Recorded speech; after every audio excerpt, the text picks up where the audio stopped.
moments where you raise your children up and they do exactly as it is that you want them to do. Now on WTOL 11 Plus, a special send-off. How these students supervise their classmates with something incredible. Plus, roundabouts, love them or hate them. The city of Bowling Green is looking into adding more where they might go. And it may be chilly this evening, but a gradual warm up on tap for the weekend and thawing out with temperatures in the 40s. I'll let you know when that warm up arrives coming up in just a bit. Jeff.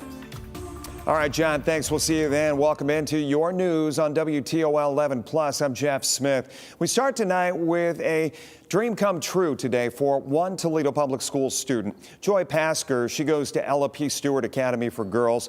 She has a heart condition and she was born prematurely, but she has fought strong for the past 8 years. Now she will be going on the trip she will never forget. Here's Silver Barker. Joyful, joyful, we adore thee. Okay. At Ella P. Stewart Academy, today's all about joy. Literally, 8-year-old Joy Pasker.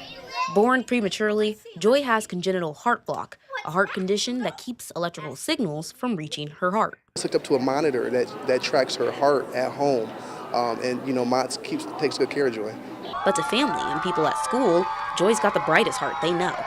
Joy is the epitome of her name. She is Joy. She comes every day with a hug and a smile. It's why the school is making today about her by dressing up as Disney characters, including her favorite, Mickey Mouse. They're sending her off on a special trip to Disney World. The students don't know exactly what Joy is dealing with day to day.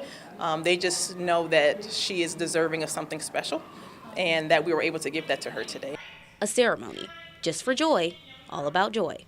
And her parents couldn't be any happier for her. I just cried tears of joy, because she's so deserving and she's such an amazing little girl and she literally lights up everybody's lives that she comes in contact with. And her father says she's a fighter. She's had one episode a few years ago, but nothing they weren't able to fix. But they called her up, they found it, we called her up, she went up there, they replaced the leads, and it's one of those things Joyce has to live with, but like I said, if you didn't know, you wouldn't know.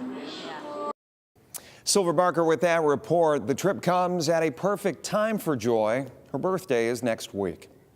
Adrian College was back to normal this evening after a bomb threat. The school says it was all a hoax. It got a message online claiming somebody was targeting the Ward admissions house, so the college evacuated the building.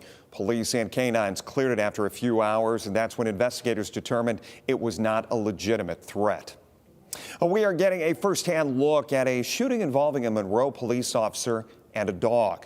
Police were searching for a runaway child in downtown Monroe yesterday.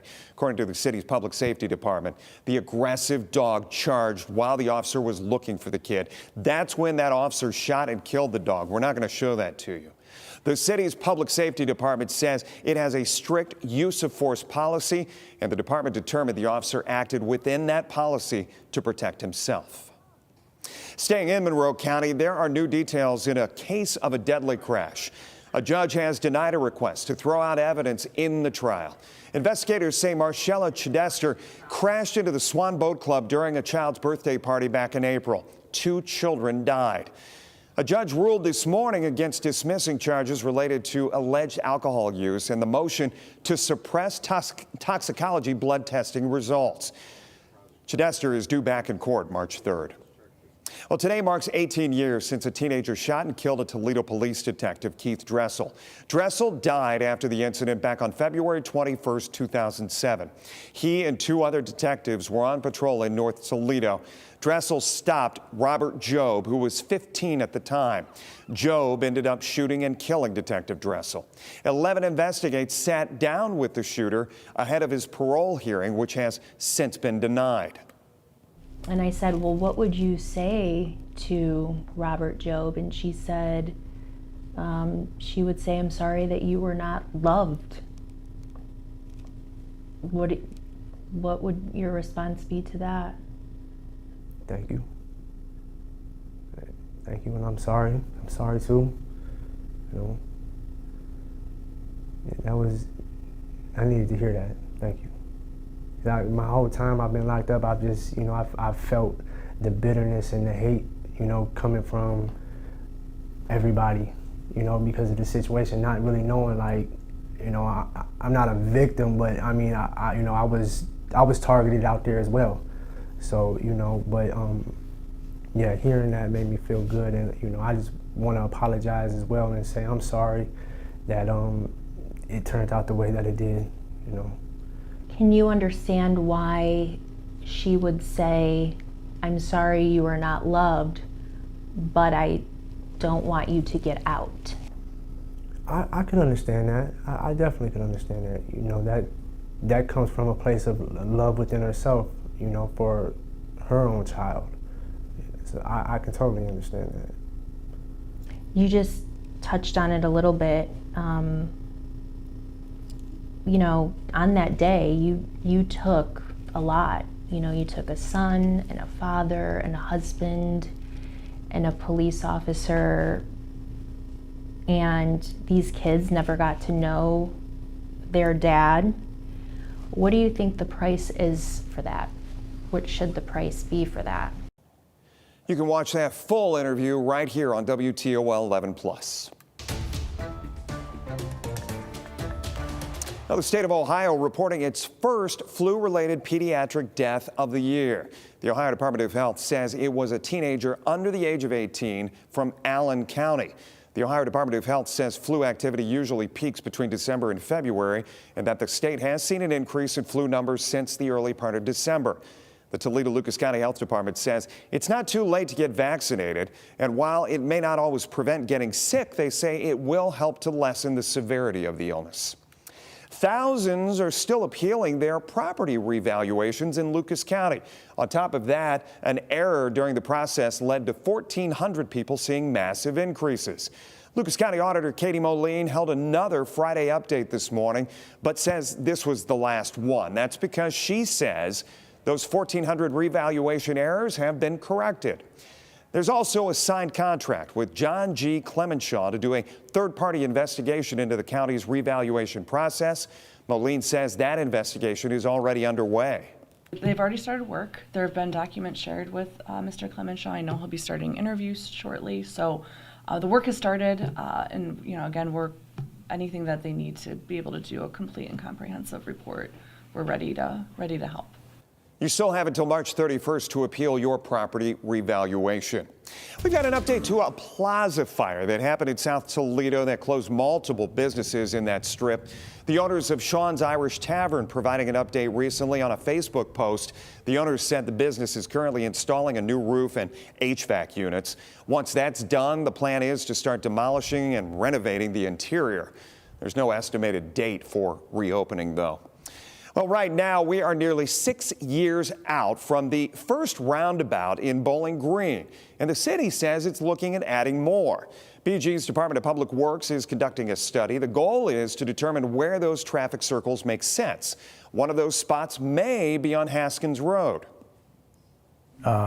Haskins Road and Winter Garden, there's some real challenges there with limited right-of-way as well as high vehicle speeds. If they can make it fit, if they can accommodate enough room for everybody. Sometimes there's some commercial traffic that comes into town and doesn't necessarily know how to navigate the local streets.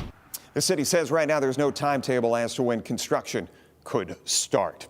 Some snowy scenes out there down in Wood County, and we're talking about temperatures actually on the increase this weekend. By the way, you can download the WTOL 11 weather app to track conditions wherever you are. You can find it free on your phone's app store and get customized alerts sent right to your phone straight from the WTOL 11 weather team. Speaking of, meteorologist John Birchfield, he is, I guess let's talk about that snow on the ground. We're going to see that stuff melting off here anytime soon? It is going to take a little bit of patience, but the snow is going to gradually be melting off, especially Sunday into Monday as we see temperatures climb above freezing, eventually landing in the 40s early next week. We'll call it a gradual thaw. It's not going to happen all at once, but we are going to start to see some puddles on the roadways, and by Sunday we are going to have a sustained stretch above freezing. In fact, today we hit the freezing mark for the first time of the week. By early next week, temperatures land in the mid-40s with some warmer late February days on deck. Snow cover really has not been that abundant this winter. Our seasonal snowfall sits at just 11.1 inches.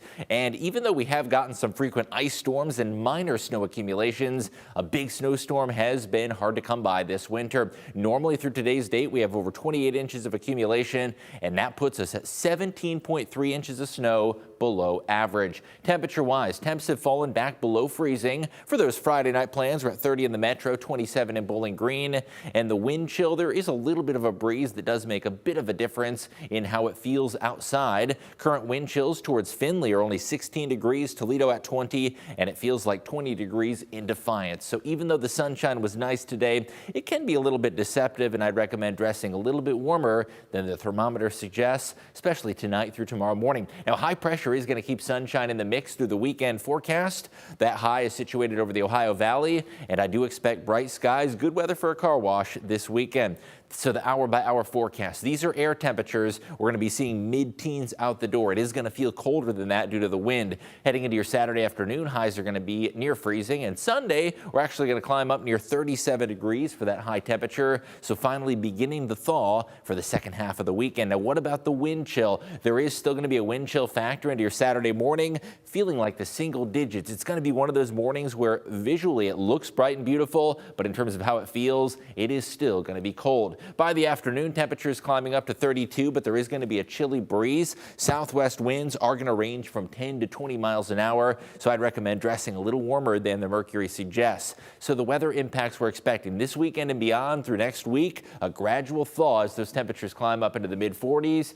And our next chance for a storm system comes in Tuesday with some light rain showers. Really a pretty low impact weather event, especially compared to some of the snow and ice makers we've seen over the last couple days. So the hour-by-hour forecast as we look ahead towards the weekend and beyond. Sunday into Monday, there could be a system that does deliver some rain and snow showers to central Michigan. Other than a brief sprinkle or flurry, not expecting much out of that. And with temperatures above freezing, it'll be a fairly low impact weather maker. Tuesday, I am expecting a wave of showers, and this one is going to bring us some wet weather conditions for your Tuesday into Wednesday. And keep in mind, with the melting snow and rain showers falling, there could be a little bit of patchy fog that does develop due to that moisture, which is pretty common this time of year. So the extended outlook is going to lift our highs to 42 by the end of February, at least our average high. And we do have some milder days to cap off the month. However, into the start of March, we are going to be feeling chilly once again. That 10-day forecast features a brief warm up to the mid-40s,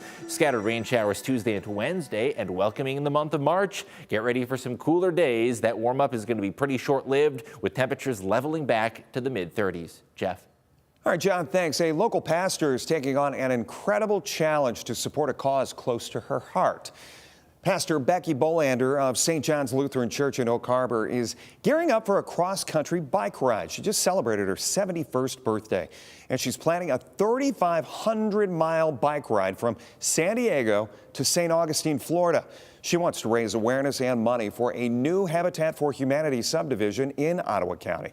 She is a longtime supporter and currently serves as the president of Habitat of Humanity in Ottawa County.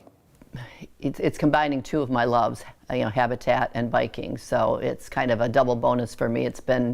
I've wanted to do this riding across country, and it just seemed like a good natural fit, and can do it for a cause and hopefully raise awareness about the need for affordable housing. Once again, Habitat for Humanity. She wants to build several homes over the next few years. She has already raised about $100 grand. We've got more information about making a donation available on our website. Check it out. It's a big weekend for this baby elephant at the Toledo Zoo. A mermaid-themed birthday bash is happening as part of Kirka's first birthday tomorrow. You can join in on the fun starting at 11 in the morning for Kirka's big